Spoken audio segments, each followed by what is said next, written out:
Offense, defense, and special teams. Which New England Patriots players will make an MVP-style difference in 2023? Stick around. You're about to be locked in to the Locked On Patriots podcast. You are Locked On Patriots, your daily New England Patriots podcast. Part of the Locked On Podcast Network, your team every day.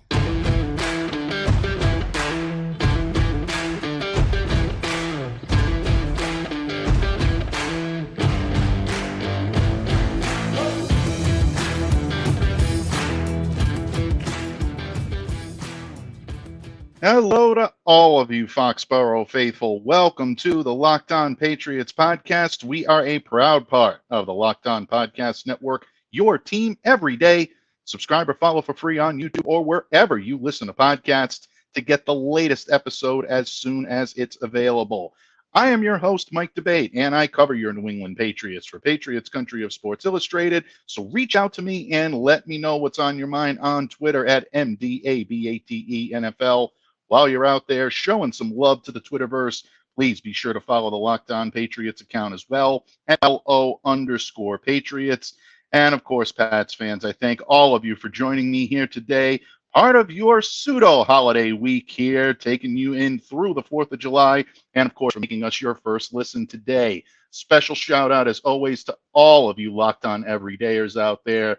You Locked On loyalists, you make Locked On Patriots possible by spending time with us here on the pod. My unending gratitude to you. I'm always honored and always humbled by your support. And today on the pod, we're going to take a look at three players in each of the three phases of the game to determine who might be the MVP. From the offense to the defense to the special teams, we're going to take a look at who I'm going to be watching closely in my observations when the Patriots open training camp on July 26th.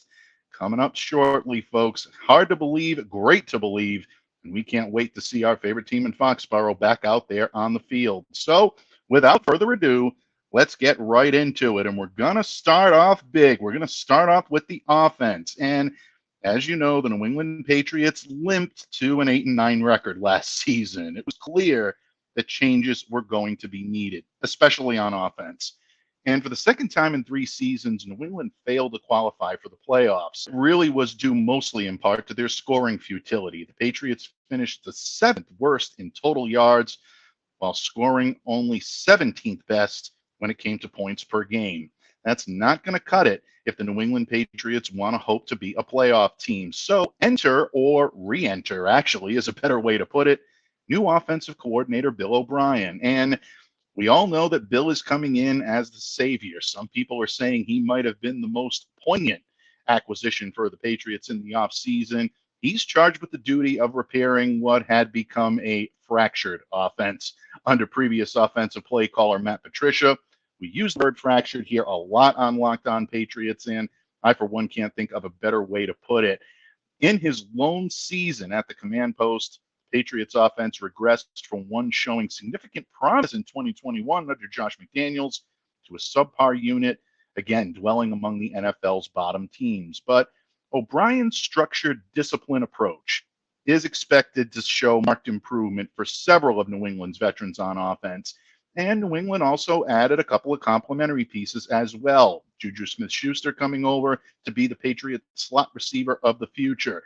Tight end Mike Gesicki, he's coming over to be a slot weapon of his own and a red zone menace. So with a new coach at the helm and a rebirth of confidence among the skill position players, here's a look at three Patriots with the potential of being the team's MVP on offense in 2023, at least in my humble opinion. We start off with tight endage. Hello, Claire. And Hunter Henry and Mike Gesicki come in at number 3. And I know listing 2 players in this spot might be a little bit of a cheat, but the Patriots' dynamic duo of tight endage, I think they really have a chance to play a major role in rejuvenating this Patriots offense. Logistically, I love Mike Gesicki's fit in Bill O'Brien's offense. To me, it's textbook.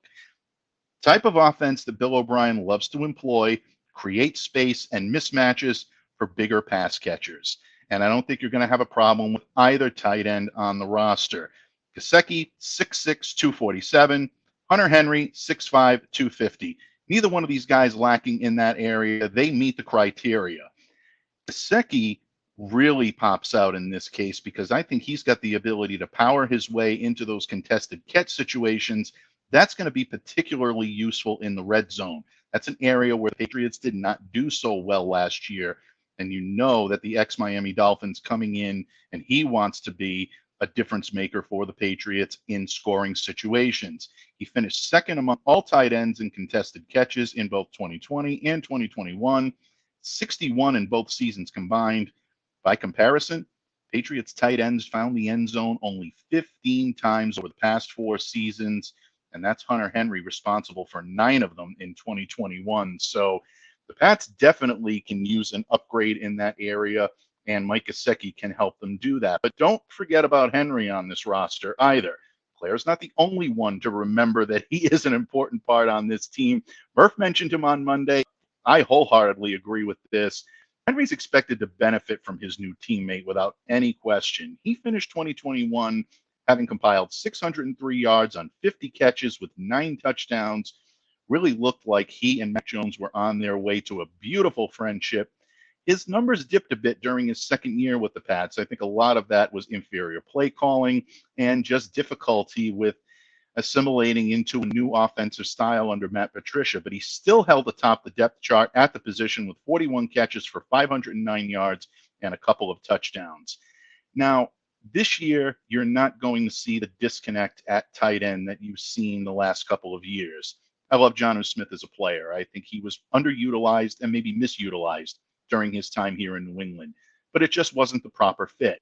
He had to move on. I think he's in a great spot in Atlanta, and I think he's going to do very well this year. But Mike Gesicki is a better fit for what Bill O'Brien likes to incorporate as opposed to Jonnu Smith. Judging by the time that these guys have spent on the field together, meaning Gesicki and Henry, especially working in tandem, it seems to be a safe bet that O'Brien intends to use a lot of 2 tight end sets in this offense. But it's not all going to be about the tight ends. It's not all going to be about pass catchers, because coming in at number 2 in the MVP race for offense, again, in my humble opinion, Ramondre Stevenson. And the quarterbacks are always going to snag the headlines, and the pass catchers will get their time in the sun as well. But I think Ramondre Stevenson can make the case for being the most important cog in the Patriots' wheel of offense this year.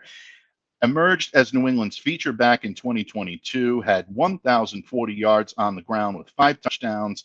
He also averaged 5 yards per carry, caught 69 passes for 421 yards and 1 touchdown as a backfield receiver. Yeah, folks, you name it, Ramondre Stevenson can do it, and he can do it at a high level. That's why so many people are saying that he's poised for a breakout year. I can make the argument that his breakout year was last year. I think he's not only going to maintain, but I think he's going to be even better than he was last season. But he's at his best when he blends that physical, powerful running style with a vision and an athleticism to make the tacklers miss in short yardage situational runs. Take a look at what Ramondre did last year when he broke for big yardage. It really is amazing to see. People talk about him as that lumbering back that can really power his way to the first down line, to the line of scrimmage, or to the goal line. But he can also run with finesse as well, even more than I gave him credit for coming out of Oklahoma. So a lot to love when it comes to Ramondre Stevenson. He also has an uncanny knack for utilizing the open field. He can be an available target from both the backfield, or he can do so when aligning at the line of scrimmage. So whether it be as a carrier or a receiver, he's going to remain a focal point of this Patriots offense for the foreseeable future. Now, Ramondre is going to need the occasional respite. As a result, his health, his potential overuse, that may be the most pressing concern surrounding him heading into 2023. Now, Pierre Strong, Kevin Harris, Ty Montgomery as well, they're going to have to be called upon to help with his workload. But even if the Patriots decide to secure the services of another prominent free agent, anybody keeping an eye on the Dalvin Cook rumors, Stevenson, though, is still going to remain the unquestioned top back in New England for the upcoming season, even if Dalvin comes in. And I think that's a testament to not only who he is, but also how much respect he's gained from Bill Belichick. Going with tight ends, going with a running back, Yeah, I don't think it's any question, and I don't think it's any surprise where we're going with the number one spot. Predictable, yes, folks. But if there is going to be an MVP on offense this year for the New England Patriots, it's going to have to be Mac Jones, folks. It's just going to have to be. And I know he entered 2022 on the heels of an impressive rookie campaign, but he struggled to rekindle that success last year, finishing with 2,997 yards passing, 14 touchdowns, 11 interceptions. Not great numbers for Mac, not terrible numbers, but not great numbers. And this is where I think the New England Patriots really stand to make their mark this year. For all of the discussions surrounding the Pats need to change their passing game, hiring Bill O'Brien seems to indicate that they are going to not only maintain, but also build upon that timing-based scheme that they used under Josh McDaniels. That's predicated on vertical routes, completions from quick, accurate throws. Patricia tried to incorporate more zone reads into their repertoire, but using the run to facilitate play action passes and leading receivers under the defense is where Bill O'Brien is at his best. That is where Mac Jones is at his best too. During his time in Alabama, Mac was very proficient at running this type of offense. Again, he's had a very strong supporting cast of playmakers around him when he's been successful. But Jones is very good at being able to create plays by leading his receivers under the defense, release the ball quickly, deliver it accurately. Then you give the playmaker the space they need to catch and to run with the football. Not only does that put points on the board, but it helps to keep the quarterback, in this case Mac Jones, ahead of the blitz and out of duress. And that's something New England did not do a very good job of last year. Mac was running for his life more often than not because he wasn't getting proper protection and he wasn't schemed up properly to be able to deal with the pressure that he identified. Throughout New England's offseason workout program, Mac has been wasting little time in demonstrating his process, especially during mandatory minicamp. You're seeing a lot more accuracy, a lot more command, and added strength on nearly all of his throws. And because of that, he's beginning to develop a solid working relationship, not just with Bill O'Brien, but also with the receivers and his pass catchers around him. O'Brien is giving him a lot more responsibility to command the offense at the line of scrimmage. As I've said here before, all of you everydayers are going to nod on this. I've said this several times here on the pod. The Patriots have yet to do that with Mac Jones. First year, didn't do it so much. I know Josh McDaniels was trying to bring him along. The second year under Matt Patricia, I don't think there was a trust there between the two, and it definitely showed on the field. And one of the big reasons why Mac was so frustrated at the time.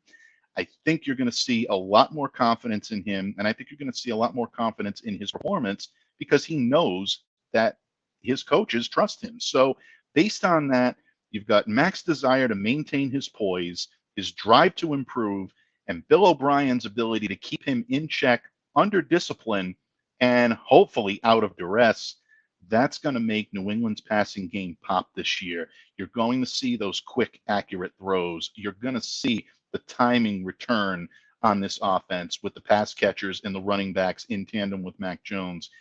That, to me, is going to be the make or break point in the Patriots' ability to succeed this year or fail. If you see all of it, the Patriots will be solid and they'll be in every game that they play.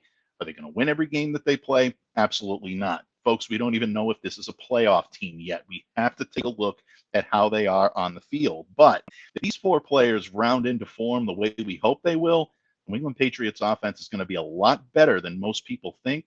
And as a result, maybe the Patriots record is going to be a lot better than most people think.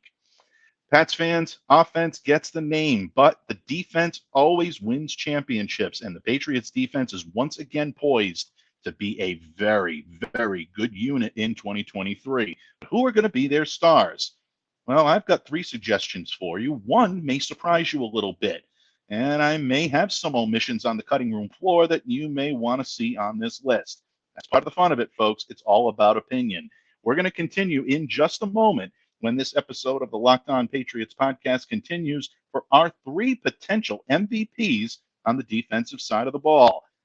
Thank you for staying locked into Locked On Patriots, a proud part of the Locked On Podcast Network, your team every day. Patriots fans, today's episode is brought to you by our good friends over at FanDuel Sportsbook. Take your first swing at betting on MLB on FanDuel and get 10 times your first bet amount in bonus bets. That's up to $200.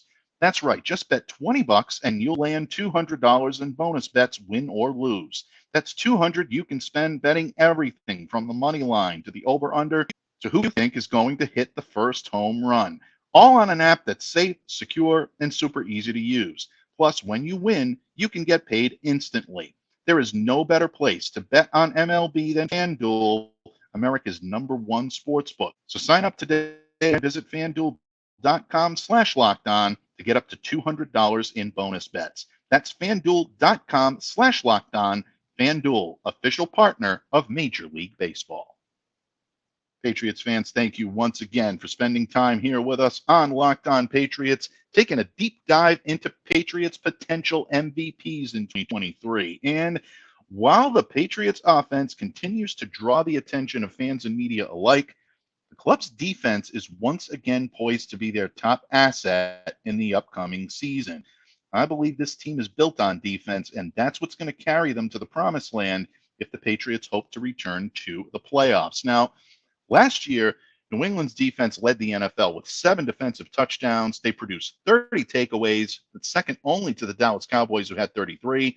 And the Pats consistently ranked among the NFL's top 10 teams in total defense, total yards allowed, and yards yielded per offensive play. So, tale of two cities when it comes to the New England Patriots. Offense really lagging, but the defense really shining. And despite the retirement of longtime captain Devin McCourty, the Pats still possess a number of talented players, not only with the prowess and leadership skills to keep them among the best defensive units in the NFL, but also players that are ready to take that next step and be leaders on the field. And with training camp set to begin in just over a month, here is a look at 3 Patriots on the defensive side of the ball on whom I'm going to be keeping my sharp eye in 2023.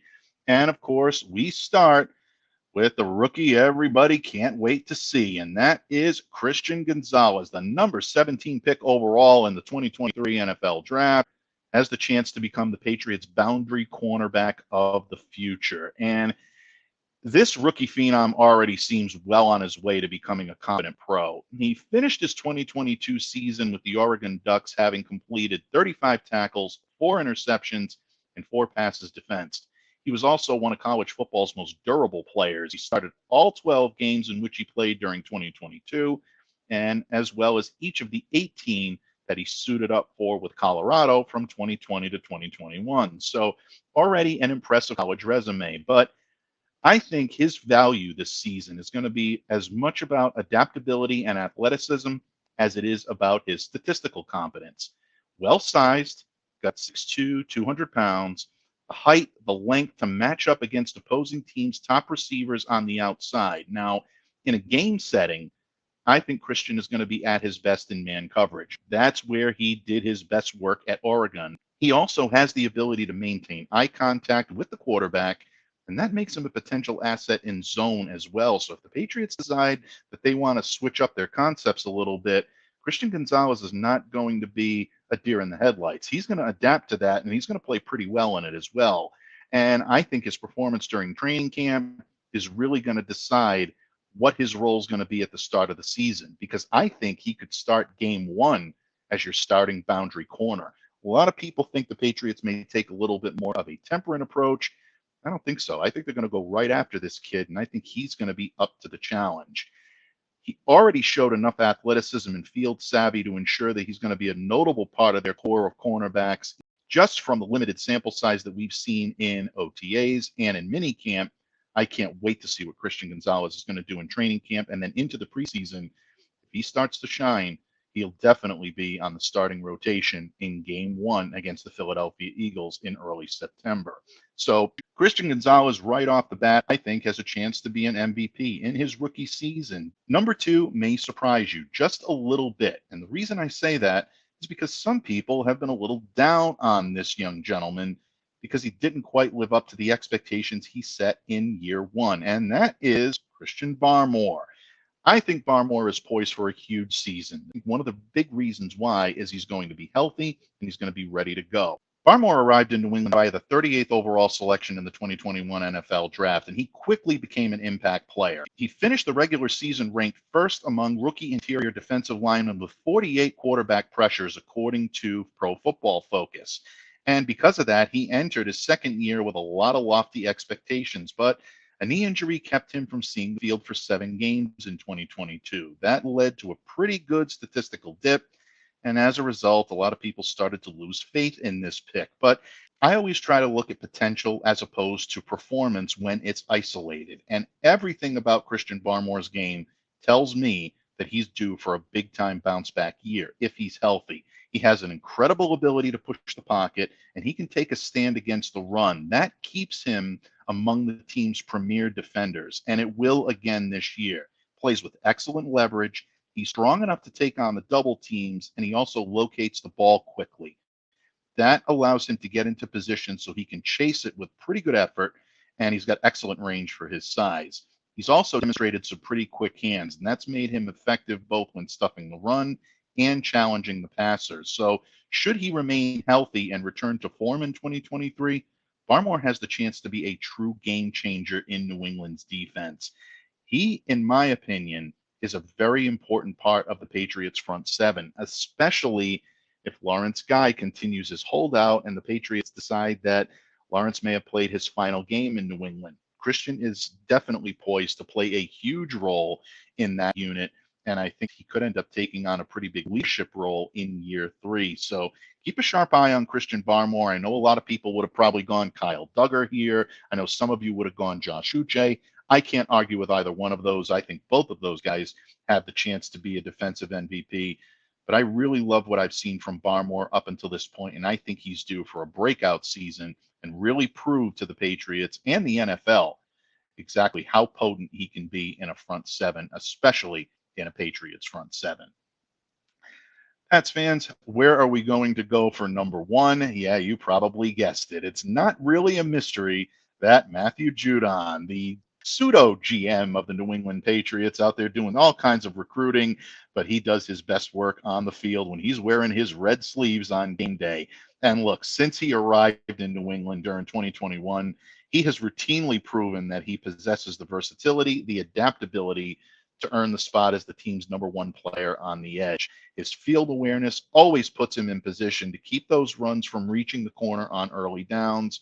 And he's got the speed and the strength to get after the quarterback when he does so. So a complete dual threat, can defend against the run, can defend against the pass, and he's equally potent at doing both. And in his first year with the Patriots, Matthew Judon really put on a clinic. He amassed 60 tackles, 1 fumble recovery, and 12.5 sacks. He eclipsed those totals in 2022, earning a new career high with 15.5 sacks, 2 forced fumbles. He did recover 1 of those, and he again logged 60 total tackles. But as impressive as he's been as an individual defender, Matthew Judon's value to this team is really evident in what he does to be a significant facilitator for his teammates.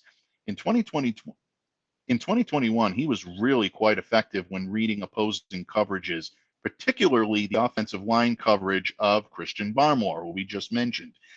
When Judon positioned himself close to Barmore, that enabled the big man to draw the attention of opposing blockers.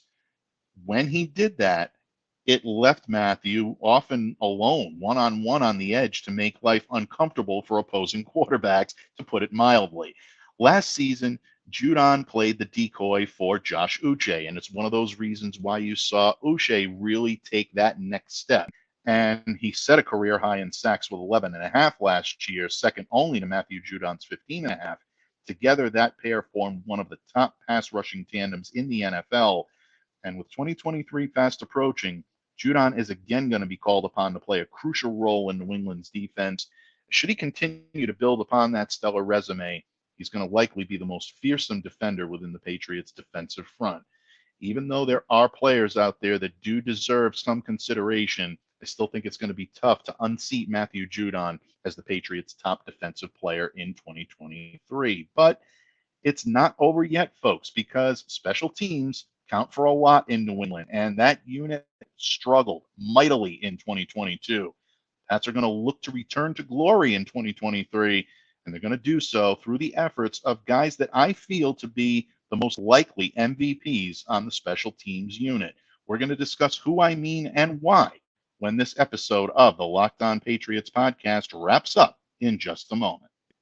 Patriots fans, thank you once again for making Locked On Patriots a daily part of your New England Patriots coverage and hopefully your first listen every day. Remember, we are a proud part of the Locked On Podcast Network, your team every day, breaking down potential MVPs for your New England Patriots. And we've talked offense, we've talked defense, but for a franchise which does typically pride itself on achieving special teams excellence, the Pats surprisingly struggled in 2022. Their third phase was ranked 32 in the league last season by Pro Football Outsiders DVOA metric.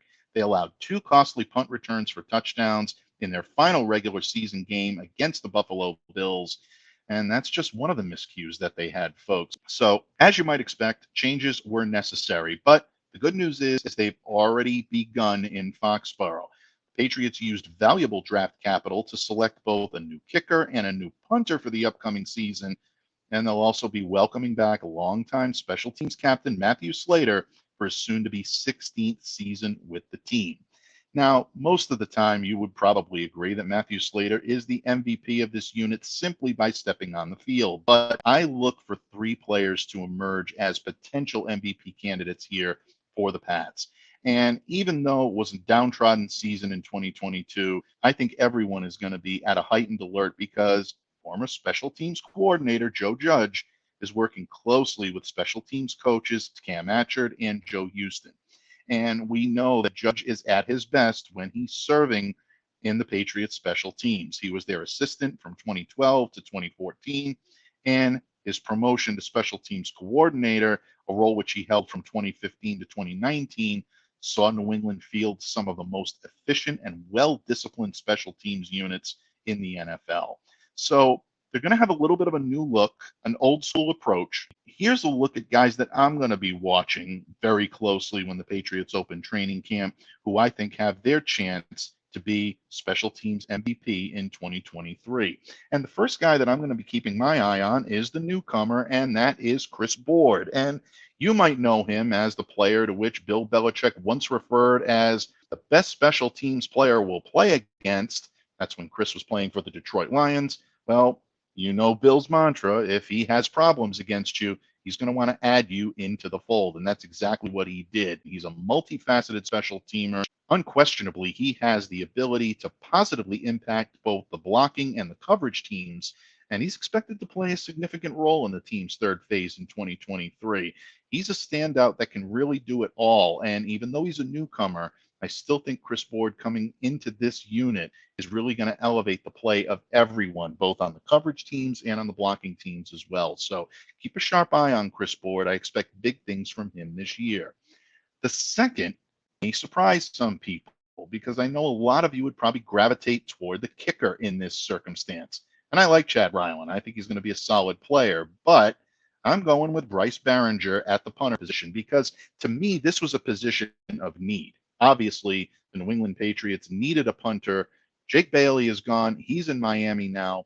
Corliss Waitman is someone that I like. I want to see what he can do in training camp. But if the Patriots are looking for a long-term solution, they've got one in Bryce Behringer.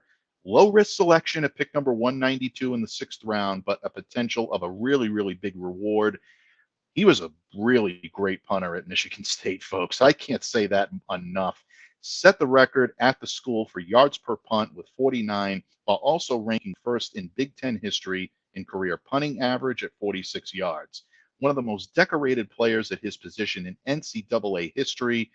I think it really is only fitting that he becomes just the 52nd punter to be drafted since 1997, and the Patriots are the ones that got him. So barring any unforeseen setbacks, I think Bryce Behringer should assume New England starting duties at the outset of the season.